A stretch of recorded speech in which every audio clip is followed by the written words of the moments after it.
ایک اللہ والے اپنا واقعہ بیان کرتے ہیں۔ انہوں نے کہا، ایک مرتبہ میں ایک مجلس میں پہنچا۔ میں نے دیکھا کہ لوگ بیٹھے ہوئے ہیں اور باتیں کر رہے ہیں۔ میں بھی مجلس میں بیٹھ گیا۔ اب باتیں کرنے کے درمیان کسی کی غیبت شروع ہو گئی۔ مجھے یہ بات بری لگی کہ ہم یہاں مجلس میں بیٹھ کر کسی کی غیبت کریں۔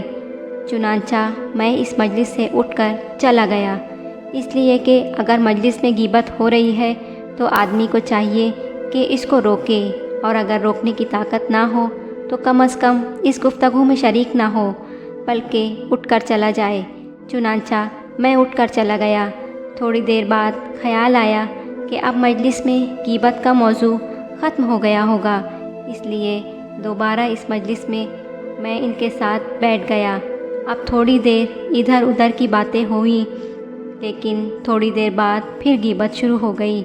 لیکن اب میری ہمت کمزور پڑ گئی اور میں اس مجلس سے اٹھ نہ سکا، اور جو غیبت وہ لوگ کرتے رہے میں اسے سنتا رہا۔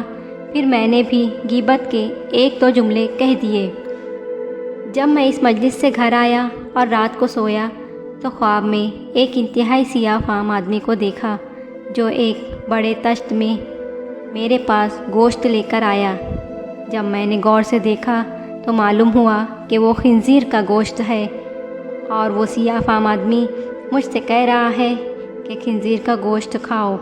میں نے کہا، میں مسلمان ہوں، خنزیر کا گوشت کیسے کھاؤں؟ اس نے کہا، یہ تمہیں کھانا پڑے گا۔ پھر زبردستی اس گوشت کے ٹکڑے میرے منہ میں ٹھونسنے لگا۔ اب میں منع کرتا جاتا اور وہ ٹھونستا جا رہا تھا، یہاں تک کہ مجھے متلی اور قے آنے لگی، مگر وہ ٹھونستا جا رہا تھا۔ پھر اسی شدید اذیت کی حالت میں میری آنکھ کھل گئی۔ جب بیدار ہونے کے بعد میں نے کھانے کے وقت کھانا کھایا تو خواب میں جو خنزیر کے گوشت کا خراب اور بدبودار ذائقہ تھا، وہ ذائقہ مجھے اپنے کھانے میں محسوس ہوا، اور 30 دنوں تک میرا یہی حال رہا۔